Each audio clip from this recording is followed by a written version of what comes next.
Dave Hippensteel. Welcome to the Biohacking Secrets Show. Good to see you guys. Great. Yeah, good to see you as well. Carrie, Jack, and I hanging out here with the What's up, guys?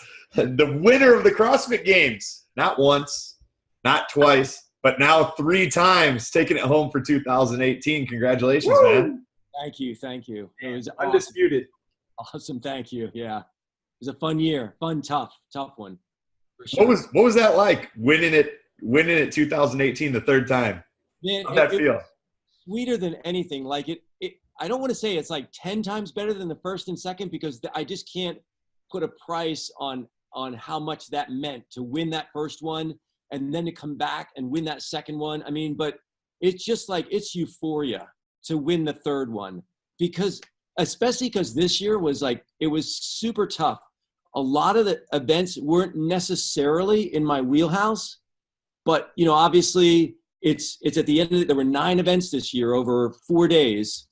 And it just the toughness of those events and the guys nipping at my heels the entire time just made it much, much sweeter because it was an uphill battle for sure. Every single event, obviously. And, but it was just amazing. It's an amazing feeling to come away with that 3rd gold medal. Just, I can't describe it.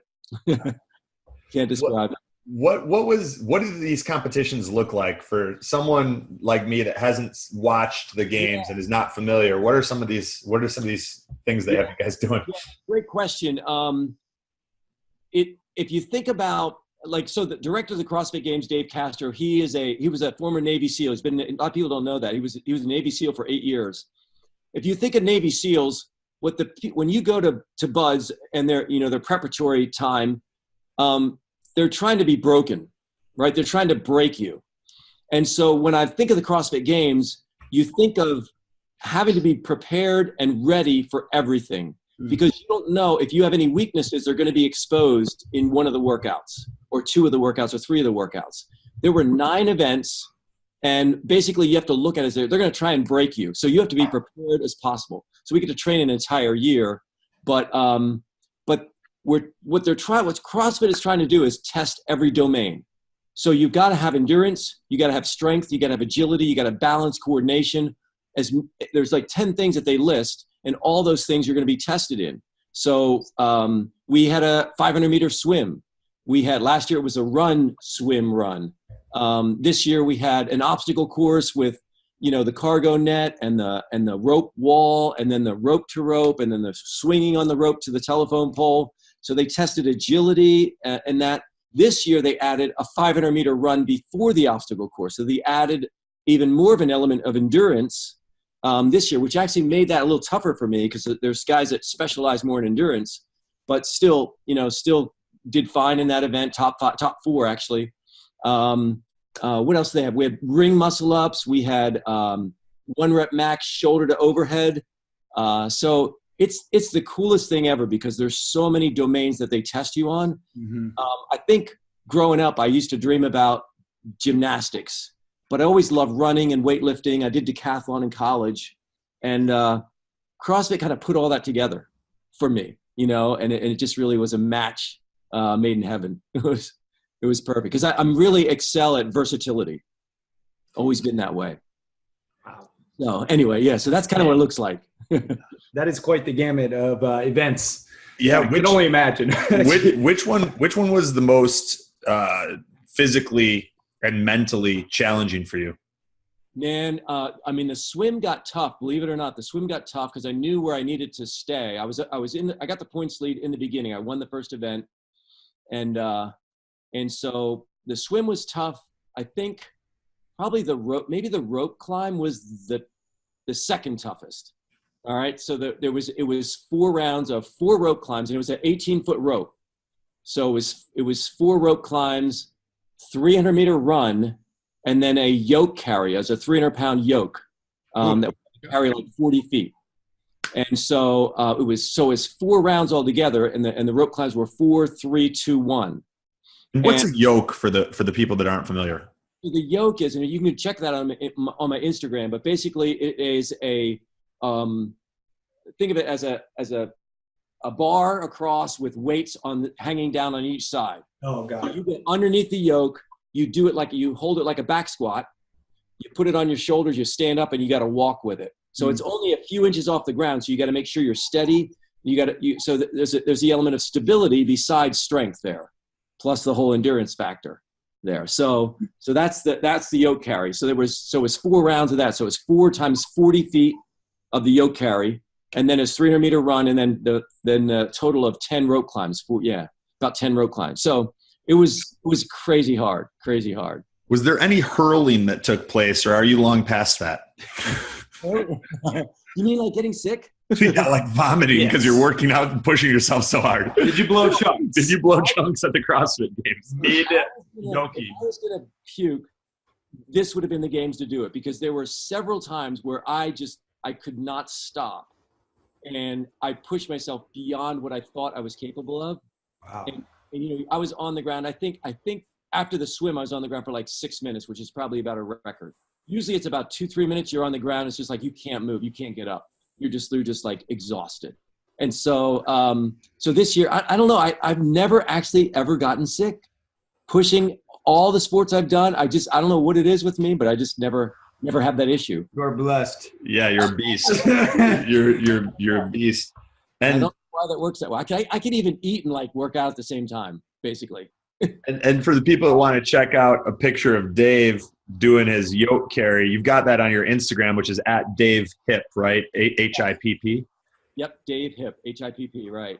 Nice. And Dave, how young are you these days? I'm 62. 62, just dominating the CrossFit Games. What title does that get you? Like fittest man over 60 in the world, or just plain fittest man in the world? No, it's fittest man 60-plus division, because they have age divisions started. They start the Masters at age 35. So every 5 years, they have a Masters division. And so in the 60-plus division, and it's a worldwide competition. So this is the Olympics of CrossFit. So in our particular age group, this year, there were 3,000 worldwide that signed up for the open, almost 3,000. So they signed up for the open competition, which is the 5-week first qualifier round. And it's 5 events, one each week for 5 weeks. And then if you make that, so out of the almost 3,000, if you make that top 200, you go to the next qualification round.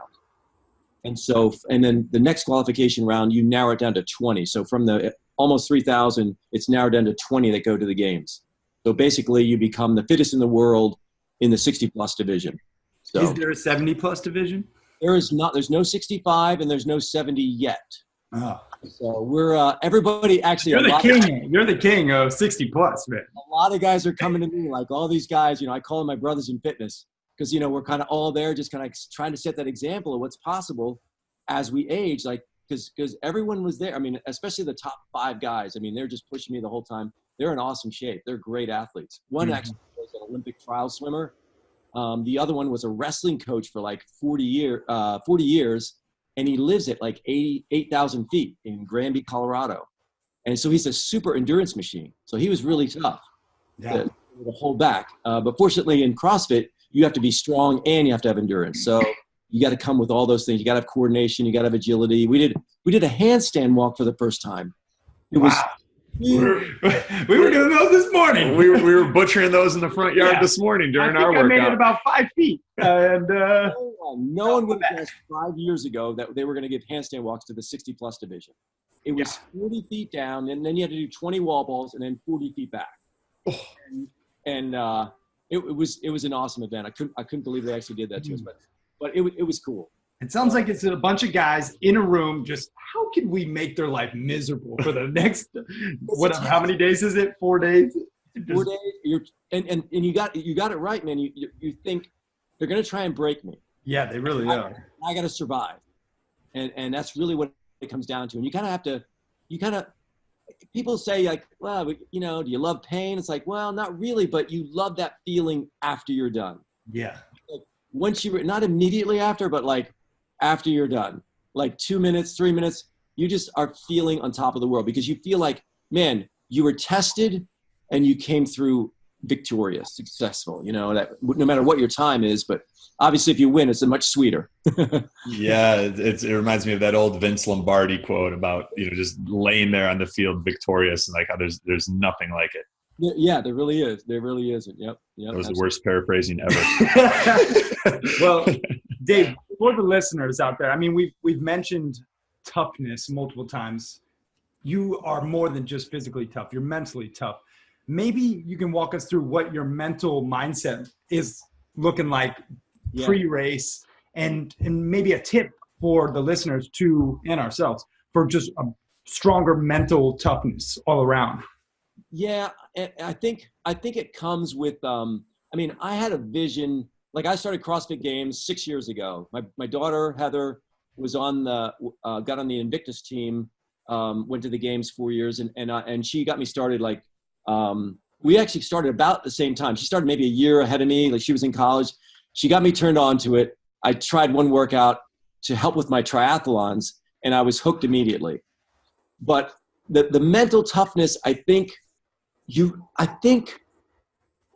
when I think about what's happening during my whole year, my focus and what drives me, what makes me work so hard, is I think we can't ever lose the vision and the dreams that we dream. And I think when I was a kid, I mean, a lot of us, when we watched, I mean, we were a family that always watched the Olympics. Mm-hmm. You just dream about gold medals. I mean, you just do it. I mean, I don't know if everybody does that, but I just always did.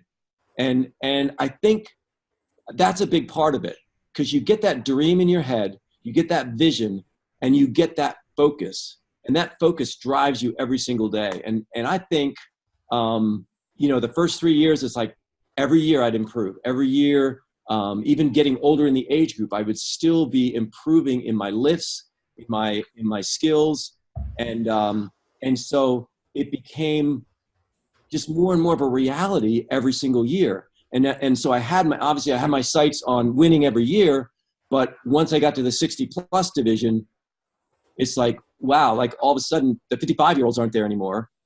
Because there's a big difference between 55 and 59 now, 55 and 60. Even in my own situation, I actually haven't lost a whole lot, but I've certainly lost some strength, over the years, but not that much, which is pretty amazing. I want to see how long I can keep this going. Mm-hmm. But the mental toughness, I think, it's a big part of it, is just having that vision, having that focus, and being able to think about it and really enjoy thinking about that.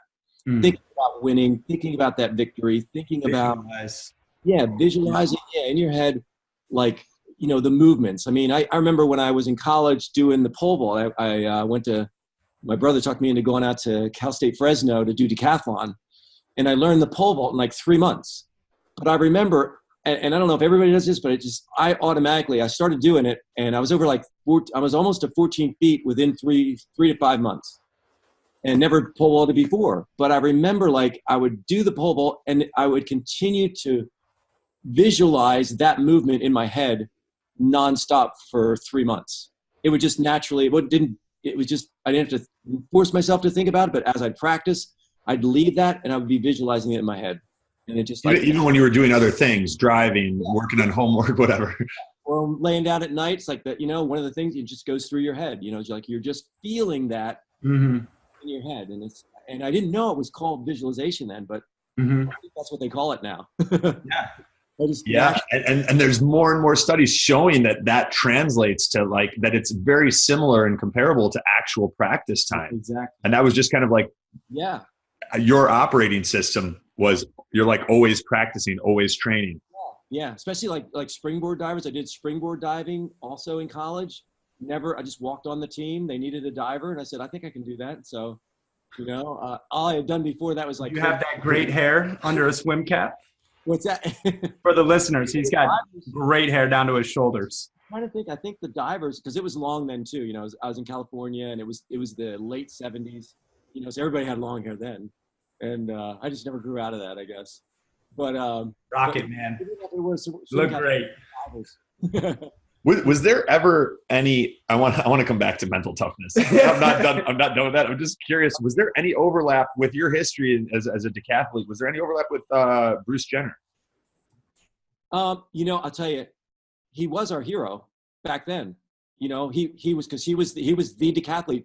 We actually, because my brother was super into dreaming about the Olympics and wanting to do decathlon. He actually slept in his car for 2 years just so he could train 24/7. He wore a weight vest for 2 years, a 40-pound weight vest. This is back in the late 70s. He was a biohacker also. Nice. But yeah, so we were so excited about the Olympics that we wanted to go. So he actually talked my parents into getting us there. It was in Montreal in 1976. And so he got us, he got the tickets and arranged everything, and we got to watch the decathlon in 1976 Olympics. Oh, cool. Nice. Super cool. Yeah. So those impressions kind of stay with you. You know? Oh, absolutely. And so with the visualization thing, I think that's huge. I'm also curious, like, was there a time in this CrossFit Games when maybe you were thinking about quitting, or your body physically wanted to quit, or just the hardest period that you experienced? Like, what is the dialogue like in Dave Hippensteel's head during those moments? What are the things you say to yourself when you physically want to shut down to keep yourself going? Yeah. I mean, interesting. I was talking about this, I'm friends with the Kill Cliff people, the sports drink Kill Cliff, and they support the Navy SEAL Foundation. So I'm always about giving some of my money away to the Navy SEAL Foundation. But we were talking about this, their slogan is "Kill the Quit." And I even got choked up thinking about it, because it's all about never giving up. It's visualizing that guy that's crawling over the finish line with every ounce of energy that he has left, and just continuing to dialogue with yourself. It's like, I'll tell you that probably, there was a lot of tough events. One, of course, was the swim. And I don't know if part of that was I might have been nutritionally, I might have been depleted. And because we had one workout at 1 o'clock, and then the swim was like at 3 o'clock, and then we were kind of delayed. And I went into the games pretty lean, but so I think part of the pain I was experiencing during that, it was only a 500-meter swim, and normally I can just like sprint that. But man, I was struggling with it. But I knew the guy that was in second place at the time was right behind me, and so it was just like I just continued to say, like, you can't stop, you cannot stop. There's no way that you're going to let because the other thing that's really cool is the more points you have in the lead, the better I can sleep at night. So I'm telling myself that too. It's like, you know what? I want to keep this lead, because I started in the lead, and I was able to keep that. Fortunately, I'm very thankful. I was able to keep that lead the entire time, the entire 9 events. But we only had one event after the swim. The swim was the last event on the 3rd day of competition. And so the next day I knew it was only a short event. And so I knew I just had to get through this swim, and I'll set myself still in first place by, I think I was 30 points in the lead then, and I would extend it to closer to 50 points. And it's like, man, that is going to let me sleep tonight. and so I was like, I could not quit. I could not quit. And that was when I come in there and I run to the finish line. It was only a short way to the finish line, but and he was right behind me. I looked behind me, and there's the guy in second place. And it was cool because we're pushing each other and everything and we're all friends at the end, but when we're out there, it's all blood, we're out for blood. And I saw the finish line, crossed the finish line, and went over and laid down on the concrete, on the cement. And I must have been there my wife was worried about me because I was there for so long. Because I think 6-7 minutes went by, and it's like, I am still laying down. It was unbelievable. Wow. The other one, you want to hear another one? Okay. Yeah. The other one was it was right after the shoulder to overhead. After we did the shoulder to overhead, and I hit my lift, by the way, I hit my 220. Okay, I weigh, it's 60 pounds over my body weight, so shoulder to overhead 220, which is what I wanted to get. And we had 3 minutes to establish that, and 3 tries. So it was 3 tries. I had to hit 205. I started out pretty big, 205, and then hit 215, then hit 220. But right after that, it was a 600-meter row. It was 800-meter row, 600-meter ski erg. You guys know what a ski erg is when you're pulling down the handles? Yeah. Okay, yeah. It was 40 dumbbell squats. So 2 35-pound dumbbells you had to hold on your shoulder and do 40 squats. Oh, it just hurts my body. Right. I just vomited right there. That workout, that's when I vomit. Everybody was thinking about looking at that workout. So you're here against these tall guys who are really good at the ski erg, they're really good at the rower, and here I'm the short guy that's got to get through this to get to the dumbbell squats. And I knew how tall are you? Here. I'm 5'8". 5'8". And you weigh what'd you say? 160 pounds. Okay. Yep. So after a workout, I'm probably 156. Yeah. And maybe at night after a snack, I'm 162. But actually, what snack is, what is your late night snack? Yeah. I love watermelon. Oh yeah. Oh, that keeps that citrulline, keeping the nitric oxide up, so you stay busy into. Nothing more fun than going to work out for 3 hours on a Tennessee hot 99-degree, 100% humidity day, and coming home and eating a half a watermelon. Oh, that sounds the greatest pleasure in the world. You live in Tennessee, right? I live in Tennessee. Yeah. But anyway, that workout. So on the second round, so the first round I did 30 unbroken and then 10 more. I thought, I don't want to overdo it. I got to go back and row, and then I got to ski erg, and I'm competing against these tall guys. They were at least a minute, maybe closer to 2 minutes ahead of me. The two guys. The one guy that I had to beat was in second at the time. He was at least a minute ahead of me. My coach said. He gets to the dumbbells and he's doing his squats, and I'm still on the ski erg, and I'm trying to catch up. And I get to the dumbbells and I start and I'm thinking, you're going to have to, there's a possibility you're going to have to do this unbroken. If you get close, you're going to have to do this unbroken. I'm already talking to myself, getting myself mentally prepared for that, not knowing. Unbroken, for the listeners who don't know, means continuously. In other words, you can't stop for 40 reps. Yeah. That's such a powerful psychological pre-frame too. Like versus someone saying, oh, I had to take a rest, or no, you broke. Yeah. You were trying to do it unbroken without resting, and you broke. That's really cool, the way that like you guys frame it and talk to yourself too. Yeah. Sorry to interrupt. I was just making a note of that. Yeah. So I get in there and I start doing my dumbbell squats, and at the time it's like, man, I don't even know if I can do it. I don't know if I can go unbroken, but I'm gonna get to 20. I'm gonna get to 10. I'm gonna get 10 more, and I'm all the time. The guys right, second place is right aside of me. Second in the points race. In other words, that time in the events, I don't know if we had 5 events so far. That at that point, he was in second place. He was about 30 points away from me. And so I'm doing my squats and I'm at 20 and he's still going. And then I see him break. Now I'm at like 25, almost 30. And I keep going. It's like, that's all the psychological, edge I needed to see him stop. Yep. Then he starts again and I have no idea where he's at. And I keep going. It's like, and then I'm at like rep 35, 36, somewhere around in there. It's like, I am dying. Like I am wanting to quit, wanting to collapse, fall over. I was in so much pain. And I see his arm falter, because you got to hold those dumbbells up. It's not just about your legs burning out, but you got to hold those dumbbells on your shoulders. And I see the arm fall, and it's like, oh my gosh. And then he drops the dumbbell, and I've got 4 or 5 more reps. It doesn't seem like a lot, but man, when you already put 35 in, yeah. So I'm like, I cannot stop. And I just kept going. I finished at just before him because he could not recover in time to get that last rep. My coach told me afterwards, he was on rep 38 or 39. He only had 2 more reps. I had 5 more reps to go, and I still came out on top. Woo! I'm fired up. Listen, you want to go do some squats? I know. We're gonna finish our episode and go grab dumbbells and start firing off.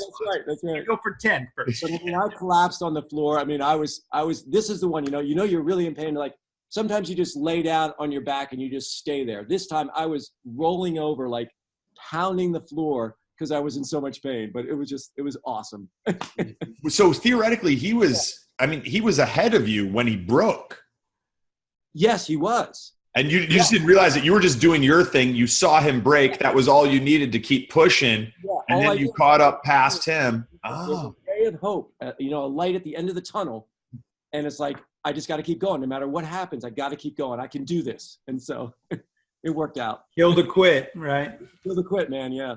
Kill the quit. I like that. Got a little more buffer, a couple more points, sleep better that night, that kind of thing. So yeah. Speaking of sleep, on average, how many hours are you getting? Yeah. How long are you in bed? So here's another biohack secret, I guess. And I kind of discovered this just like the last year. So you guys know who Whoop is? WHOOP. It is it tracks your recovery. I'll just show you real quick on the app. It's it tests your, like, this is telling me like today I'm 37% recovered. Is that using heart rate variability? Yeah, exactly. And so, and the key is what I'm learning here. I don't know if you can see that or not. Yeah. For the listeners who can't see it, it looks like a bar graph with red, yellow, and blue. Yeah. So what it is the red is I'm not recovered. Yellow is I'm recovered about halfway, and green is I'm recovered and ready to go. And so what they're doing, and it's based on HRV. You're exactly right. HRV is, let me see if I got it right. So here's the HRV. Like, here tracks my HRV for the last week. And what it does, the most accurate time is what they're finding is the most accurate time to measure HRV is in your deepest sleep. So not only does this measure how much sleep I've had, so it measures how much deep sleep, how much REM, and what my HRV is during my deepest sleep. And so that's been an invaluable tool for me, because it helps me to know when I'm pushing the envelope too much. I start to get red too many days in a row. I know I need to back off.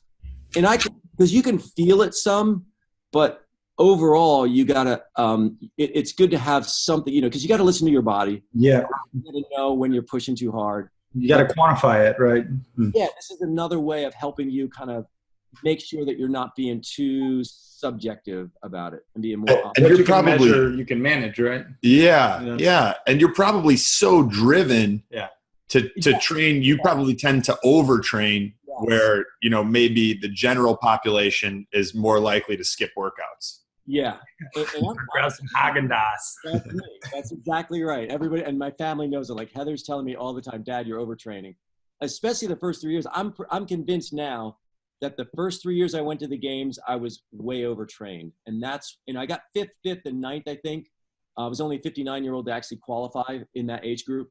Because, it's harder and harder each year because the new guys come in to that age group. But I'm convinced I was overtrained in all 3 of those years. So when I won in 2016, it was, yes, I moved up to the new age group, but I also had learned to back off and not push that envelope too far.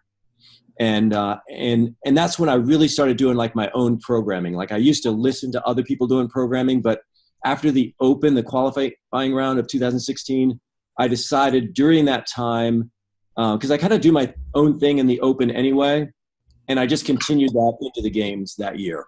So, but yeah, so that's so as far as sleep is concerned, I try for 8 hours, but I rarely get 8 straight hours because I'm not a great sleeper.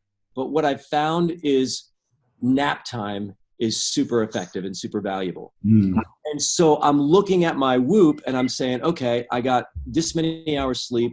I'm going to try. I know I'm tired. I woke up a little bit earlier than I normally do. Couldn't get back to sleep. So it's like, you know what? I'm going to build in a nap in my day on the way home. So I'll pull over on the way home from work because I got an hour commute Tuesday, Wednesday. Like yesterday, I pulled over, because you get a little bit sleepy, when you're driving an hour anyway. So it's like, okay, I just time it perfectly. It's like, okay, there's a parking lot up here. I pull in this old parking lot and I put my seat back and I take a 20-minute power nap. Nice.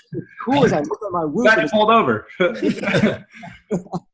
So, because you don't want to fool around, you're driving busy road, it's like you don't want to fool around. What you need is one of those Google self-driving cars, and you just continue the commute while you get your power nap. Totally awesome. That's exactly what I need. Doing it up. That will be when you're crushing the 75-year division. Yeah, we'll see. Nice. So that's cool. So Whoop is the main way you use that. Like, if you have too many days in a row on the red, you dial back your training. Are there other applications that you found to be helpful? Yeah, I mean, there's a lot of stuff. But yeah, basically you because AJ, the guy that I talked to, is kind of my coach, my Whoop coach, basically. I used to ask him, what do I do on a day that's red? If I got to get some training and I got to do this, he said, look at it as a trend, not a definite. So in other words, I've already done workouts where I know in the Open this last year, the last Open had a really good Open forgot to check it that day, went and checked it that night after I had a really good open performance, won that event actually. And I was at 33% recovered.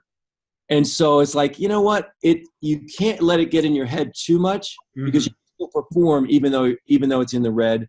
But you want to pay attention if you've got several red days in a row. And if it becomes a trend, then you're just like, okay, you got to wake up, you got to pay attention. For sure. You know what I mean? So you want to see that green every so often. You want to see yourself in the yellow most of the time, and you want to see that green. So it was pretty cool. Like, I remember using it last year, and I was actually able to time things recovery wise and rest days. I was actually 90, I think 3 days before I was like 80% recovered, and then it went up to 2 days before 90%, and the day of the competition I was like at 95% recovered. And then it just trickled down over the next 3 days. Back then in 2016 it was only 3 days. And so even though I was new at it, I timed it perfectly. Nice. So you've got your competition is like living at 8,000 feet. You've got some of these biohacks. You mentioned Whoop. What else are some tools, tech, gear, gadgets, biohacks that you found helpful in keeping the edge? Yeah. I think Inside Tracker has been pretty huge also. Inside Tracker is, like I said, is a blood analysis company. I didn't know a whole lot about them. And I forget if I talked to my coach about them, but it's one of those things that I think about all the time. Wow. I wonder what my blood says about my biomarkers, not just your health indicators like your HDL and your LDL and your HSCRP, which is your total body inflammation. What do they say? But also nutritionally, how am I doing? How's my vitamin D? How's my B12? How's my iron? It's like, why don't we get it checked out? And that's what Inside Tracker's theme is, basically. It's like, blood don't lie. Take a selfie from the inside. And so basically, they started testing me, and they've been super supportive. I reached out to them right before the Open. I said, man, I'd love to get myself. Would you guys want to sponsor me? And right away they said yes. And so we just established this great relationship, and they tested me before the Open and found a couple things. Like, I think B12 I was low in. Believe it or not, I was low in iron, right? But they said that could have been maybe just a transient thing. But even so, it's like it's a warning. So it's like, okay, let me make sure I get some iron in here. Yep. And then B12, and then there was a couple other things that we tweaked. So it's basically the Inside Tracker monitors your blood to make sure that your nutrition is dialed in the right way. And so that's been really cool. And how often do you test? So basically this year, I just started with them this year. So it was back in February. So before the Open competition is the end of February, all through March, 5 weeks. So we tested before the Open, then we tested after the Open, which was right before the online qualifier, okay, which is the next round of competition, just to make sure. It's like, okay, we tweaked my nutrition going into the Open. They actually, one of the things they said is, Dave, you got to have oatmeal, because I'm a super paleo diet guy. And I have steak or roast beef and spinach and avocado for breakfast every morning. I was going to ask how often you're eating red meat when you mentioned that your iron's low. And you would have thought that I wouldn't have been low in iron, because I have red meat like at least 2 times, sometimes 3 times a day. So I'm not sure what that was. Well, anyway, they tweaked a couple things. They said, you got to have oatmeal. You got to have some carbs in the morning. And I wasn't having enough of it. So I just started having oatmeal after my steak and spinach. And so that I maintained that through the Open, and I think that helped my endurance performance in the Open this year, because I ended up winning the Open. I hadn't won the Open since 2013, I think, and I won this year actually, which shocked me as well, because there was a lot of new guys in there too. So what's lunch and dinner look like for you? So interestingly, well, let me finish You eat eggs and pancakes for dinner since you switch them? No, but Inside Tracker, they tested my blood before the Open, after the Open, and then after the qualifier, and then they tested, so right before games, and then I just got tested last week. In fact, I just got my results today. Haven't got a chance to look at them, but I'm really anxious to see what the toll was for going through those 4 days of competition and see what happened to my blood, if anything. So anyway, but lunch, interestingly enough, is the same as breakfast. Yeah. I take. It's easy to remember. Or grocery shop. Like that. Yeah, I roast beef, spinach, and avocado in a little lunch container, and I had that for lunch. So put a little salt on it, Mediterranean or Himalayan salt. Are you particular about like grass fed, or are you kind of like, not that big a deal? I should show you my freezer. We just bought a half a cow, and we bought a freezer, and I got a half a cow, and it is packed with grass-fed beef right now. 100 pounds of hamburger. So that should last us about a month. No, I'm just kidding. Yeah, right. That'll last us hopefully like 4 months to 6 months, maybe. We'll see. And what about dinner? Tell me it's a little bit more of the same. It's sometimes I will do the same, but I try. I'm supposed to, and Inside Tracker is telling me this, and so is my coach. But I try and have salmon 3 times a week now. That's another thing that Inside Tracker pointed out. I thought I was having enough fish. I was having at least once or twice a week. They said have it at least 3 times. So I'll try and have chicken or fish in the evening. So, and I'll also introduce the high nutrient vegetables like kale, broccoli, and asparagus. And so those are my go-to vegetables in the evening. And so lately we've been doing, like, sometimes we'll do lightly steamed broccoli. Right now we're on my wife makes this broccoli salad with a little bit of bacon in it, and I put sesame, sunflower seeds in there. She puts grapes in there. So it's a cool salad, and it gets you to eat your raw broccoli and enjoy it. A little bit of dairy-free mayo. I'm not sure what it is. Not much, but a little bit. So, now, yeah. Dave, you compete, only for 4 days, and you're training throughout the year, correct? Is this your full-time thing, or are you retired? Or, you're also managing a work life? How's that? I'm a dentist for 30 years. Jeez. I own 2 dental practices. And Wow. the crazy thing is I bought these 2 practices because I was in dentistry, and I had my own practice in Pennsylvania for years, and then sold that, moved down to Tennessee. And then I was just kind of like finding out that there's a need for an experienced dentist. So I'd subcontract for these different guys that need me. One guy, like, he was having eye surgery, so I covered for his office for a little bit, and then he needed some work, and I did some work for some dentists in the area and stuff. And then I owned a CrossFit gym for 3 years. Huh. I opened a CrossFit gym the same year that I won the Open. So I had no idea I was going to win the Open, no idea I was going to go to the games. And there I am. I'm owning a gym now, going to the CrossFit Games. And at first it was good, and I could balance my, coaching and managing the gym and my training. But after a couple years, it was just like, wow, this is way too draining for me. For some reason, a lot. I'm in the gym all the time. I can train a lot, but it's just not working, from a financial standpoint. Everything just was too much. And so I ended up selling that gym, and I jumped full speed back into dentistry. I bought 2 dental practices at the same time, 2015. And so every year I've won the games. I've actually been to the games 4 years because I bought the practices in 2015. I've worked 5 days a week. So once I bought those, I'm 2 days at one practice and 3 days at the other practice. Wow. You win money when you win the games. Am I correct in that?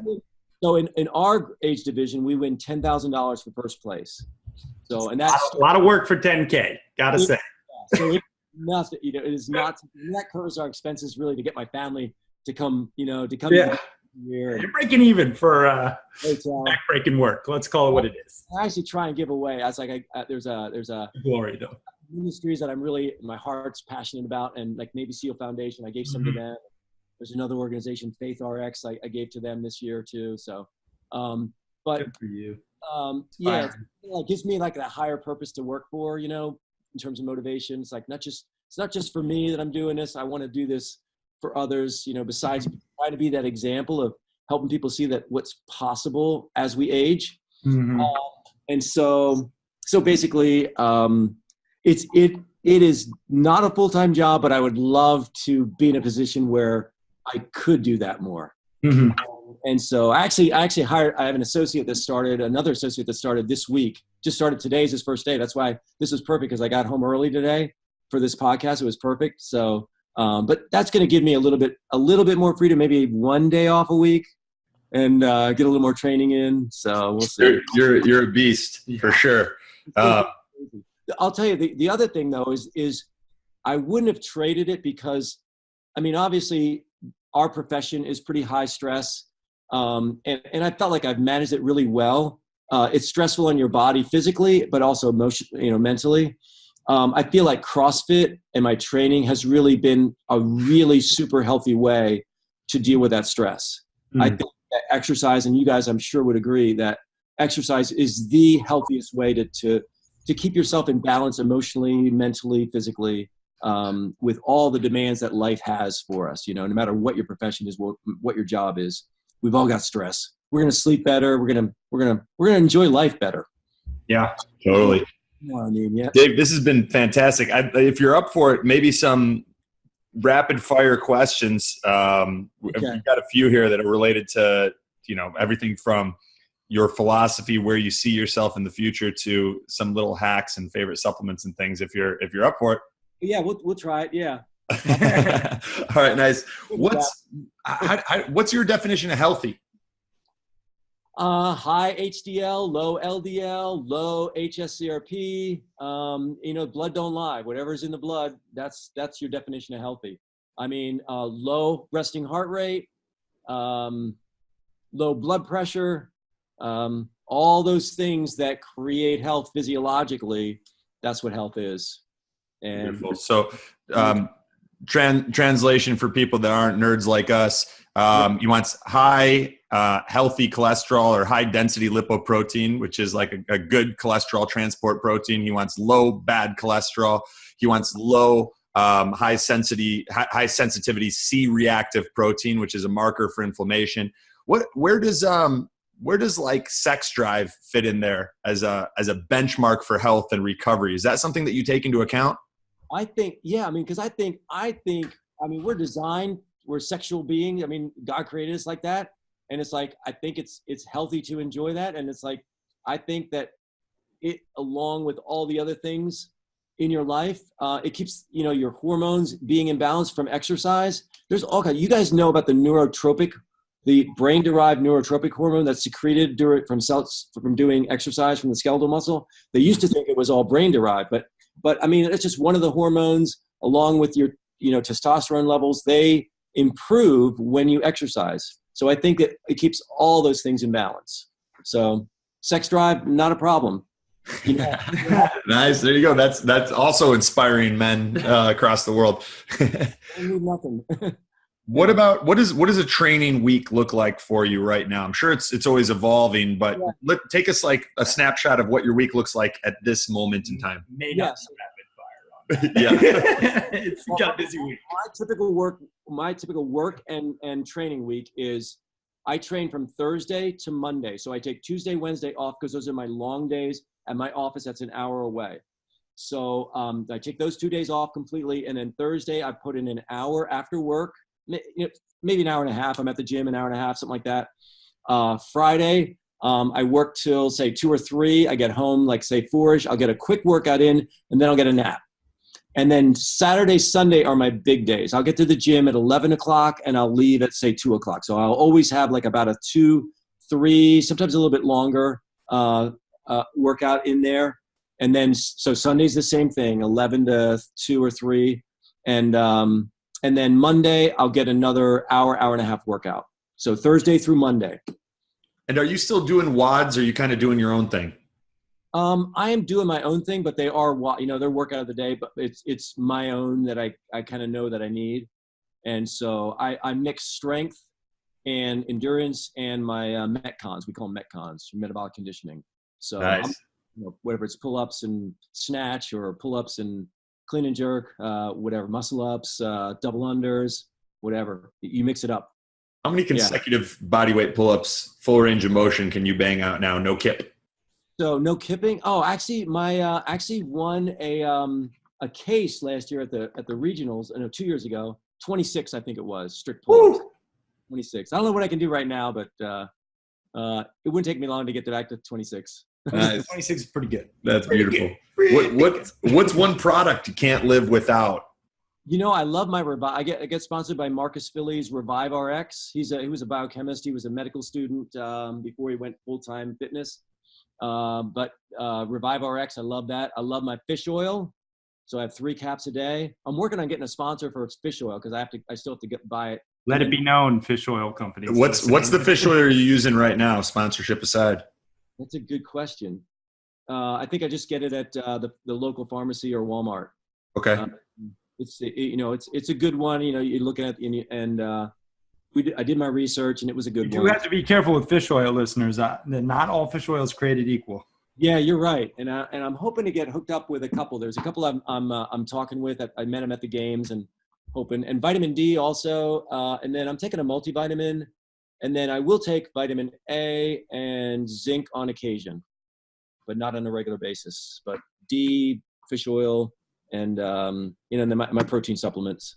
Quick test for the listeners too. If you want to find out if your fish oil is sufficient, grab a piece of styrofoam and squirt it on it and let it disintegrate. Or if it's quality fish oil, it won't disintegrate. So just did that test actually and found out the fish oil I was taking was completely toxic. So the fish oil disintegrates or the foam disintegrates? No, the foam. If the styrofoam disintegrates, you want to get a new one. He showed me the video. You actually watch the styrofoam slowly. It eats away at it. Get eaten away by the fish oil. Right after we're done, I'm going to do that. Yeah, piece of styrofoam. Yeah. Nice. What's one biohack, lifestyle change, or habit besides exercise? I feel like that's the front runner that's had the biggest impact on your quality of life. The biggest, you mean it could be a supplement, it could be hyperbaric oxygen chamber, or it could just be something else. I think that exercise is figuring out the combination of exercise to do on a regular basis. I think that's a biohack. You know what I mean? Like because I play around. I can afford to play around with like different workouts over the last 6 years, and it's like I think that's it actually over the lifetime of my fitness journey. Because I raced motocross for about 5 years when I turned 40. I don't know if John told you that, but I did triathlons. John's his son that we're mutual friends with. For those listening, and But anyway, I think just playing around with exercise, trying different things, not being afraid to try different things. And what's cool about CrossFit is like you never end, the challenges, whether it's rope climbing or weightlifting, that kind of thing. So I think that's probably the hugest impact over the years, if we can consider that a biohack. Yeah, definitely. And you're talking specifically about the personalization of your workout programming rather than like what you did for a while that may have contributed to that overtraining of just kind of like doing other people's workouts when you started saying, what do I need? And adding that level of customization. Yeah, I think so. But I mean, it's certainly built on a foundation of really good coaches over the years, like starting out with CrossFit Invictus and then the box that I started at, CrossFit Solidified. And then, just people that I've learned from over the years. It's really, CrossFit is a really cool community. And, even Rich Froning, I get, I can talk to him at times. And I've learned from him, Chris Hinshaw, the guy that does aerobic capacity, program. He's been super helpful and super generous of his time and knowledge. So I was kind of like, building on learning from so many great athletes. Actually, right now, Ben Bergeron's not my coach, but his head coach Dan DeLamba is my coach, and they've been just like supporting me for the last year and a half. It's like the first time I had a coach at the games was last year and this year, and it's just been great to have their input. And I don't necessarily follow their programming to a T, but I use it as a guideline. And Dan and I talk on a weekly basis. About what I'm doing, who knows all my workouts, stuff like that. So it's been cool. Very cool. Biggest takeaway from Rich Froning? Go. The guy trains all the time. I mean, I wish I could. For those who don't know who he is. Yeah, Rich Froning is the 4-time fittest man in the world. He won 4 times. Yeah, fittest in the world, and he was super dominant. I mean, I think 2010 was the only time he was in the lead, but lost on the rope climb. And from that, he turned that into a strength. And so 2011 through 2011, 12, 13, 14, those 4 years he won. Now and then he's won team, I think 3 of the last 4 years. I forget, but yeah, amazing guy. I'll tell you the thing that I actually learned from him, this is pretty cool. I had heard, and I don't know if I heard this directly from him, but I've heard about him because I know people that train with him and I've been there a few times, but he'll come in to the gym at the beginning of the day and he'll just start writing down a workout, like out of the blue. So it gave me the freedom because I've followed programs and then it's like, but I have more fun. Creativity is a spontaneous, because I'm a spontaneous person by personality. And so when I come into the gym, it's like, I really don't know what I'm going to do. It's like, I don't have to think about it before. It's like, here's what I'm going to do. You know, it's like, because I kind of have in my head, I know what I need to work on. So it's like, let me just go ahead and do that. And I figure it out. It's kind of fun to come up with it and then explore it while you're doing it. Mm-hmm. And he's like, okay. Anyway, so that's pretty cool. Spontaneity. That's great. Okay. 500-meter row time. Carrie and I, we've got a concept too over here, and we 500-meter row until we're ready to hurl. I'm curious how our times compare. Yeah. I mean, and again, I'm not tall, so I'm not a great rower, but I think my best time is 136, 500 meters. So that's, oh man. Well, yours was 120. We're close. All right. Nice. That's awesome. That's good. Yeah. I'm also 30 years younger. I know, but I'm just saying that's pretty good. I'm just going to say for the listeners out there, Ant is a beast on that thing. He rips the chain. He got what is it? 129? Yeah.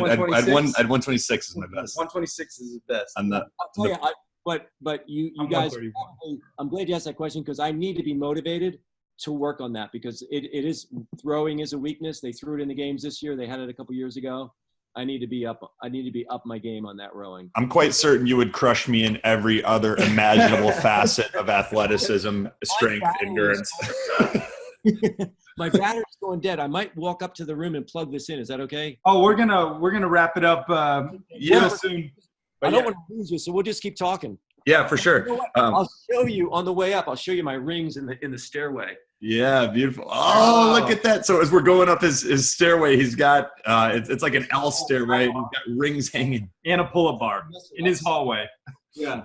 So dope. We actually just ordered a pull-up bar from Rogue that we're gonna mount on the side of my house so we can work out over in like the jungle over there and do muscle ups and everything because the pull-up mount that we have in the garage is not conducive to getting over the bar. And we may have temporarily lost him, but he'll be right back. Right after this break. Right after this break from our sponsors.